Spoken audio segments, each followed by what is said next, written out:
Hi guys! So ito ngayon si MJ nagpahinga dahil galing kami sa sa hospital, may lagnat. Siya nga pala na to, late upload na ito guys. Mga to, yung mga nakaraan pa ito na Hello late po upload. mga tita So ang kulit-kulit lang ako nila. po si Breezy.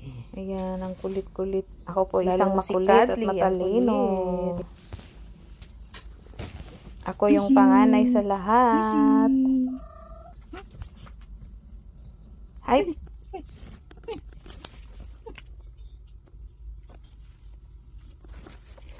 Annyeong.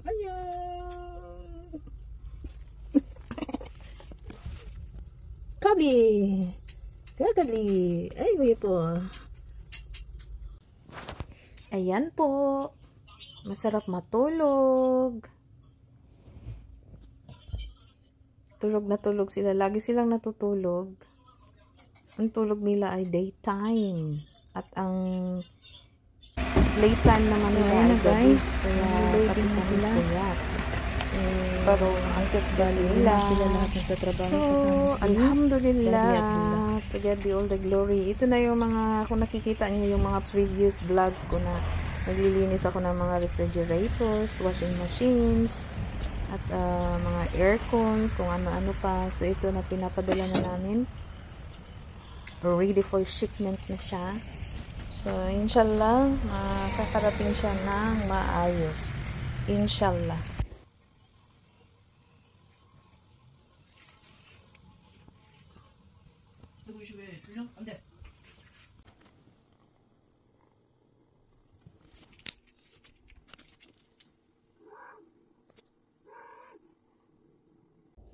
Hello everyone! Good afternoon! So, late na tayo mag-start ng vlog natin guys.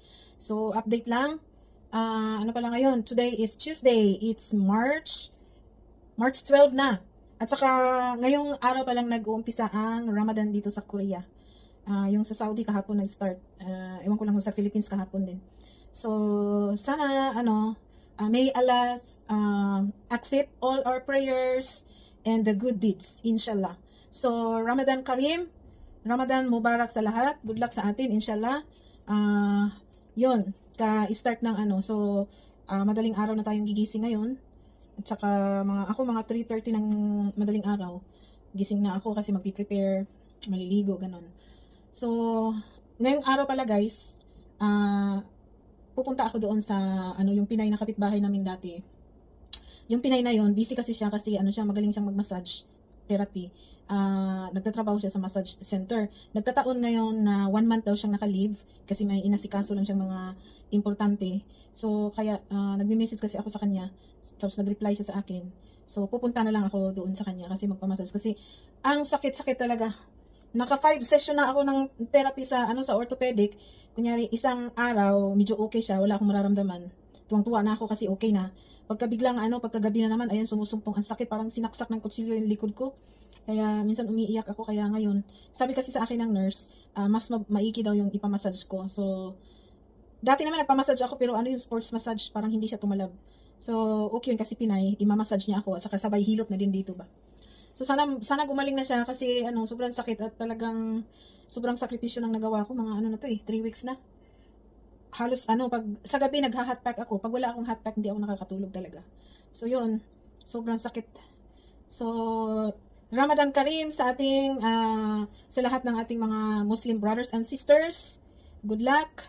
Inshallah, makumpleto natin ang Ramadan dahil 1 month po ito, ang fasting. Ang fasting kasi sa, sa Muslim, talagang fasting siya.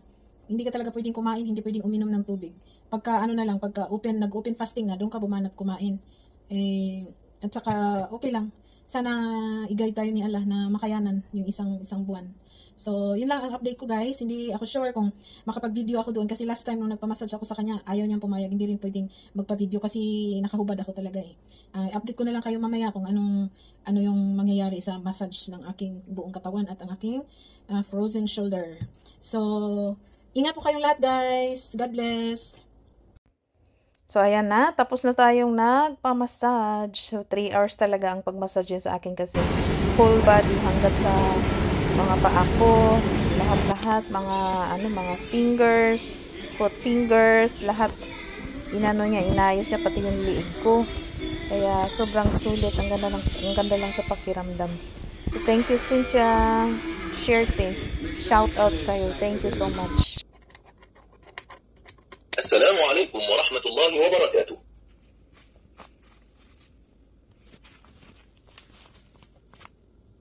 الظاهر نصلي الظهر في منطقة الوضوء. هي طريقة تنظيف أنفسنا قبل الصلاة. قبل القيام بالوضوء يجب أن نقول بسم الله. نبدأ بغسل أيدينا ثم نغسل فمنا وأنفنا ووجهنا. Hello guys! So ito yung piniprepare ko na mga ulam. Korean side dish po yan. Yan, chicken curry, Pakistan style yan. Tsaka gumawa ako ng tomato at saka cucumber, of course kimchi. So ngayon naman, gagawa ako ng yung chicken spicy soup. Kung sa Bisaya pa, hinalang-halang. Pang open fasting ko mamaya. Ako lang nagpa-fasting si Daddy Abdullah hindi. Kasi may nararamdaman pa siya. Ito naman, gumagawa ako ng chicken tikka for MJ and Daddy Abdullah. Iba yung ulam nila sa ulam ko. Ito yung ulam nila mamaya.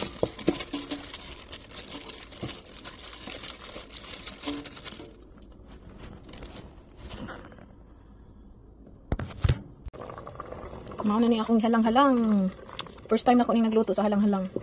Wala lang, gusto ko lang kumain ng Tapos may mainit na sabaw kasi nga nagpa-fasting. Pang open fasting ko siya. Walang tikim-tikim ito kasi bawal mag-taste May ako na lang pag nag-open ng fasting. Yan ang spicy chicken soup.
So, bumili po tayo ng yellow corn na bigas. Gusto ko lang mag-try na baka sakali bababa yung yung tawag ko yung weight. Kasi kailangan kong talaga mag-lose weight Kasi napataas ang ating cholesterol at ingat po tayo sa ating BP. Kinain ko na siya kagabi. Sarap naman pala.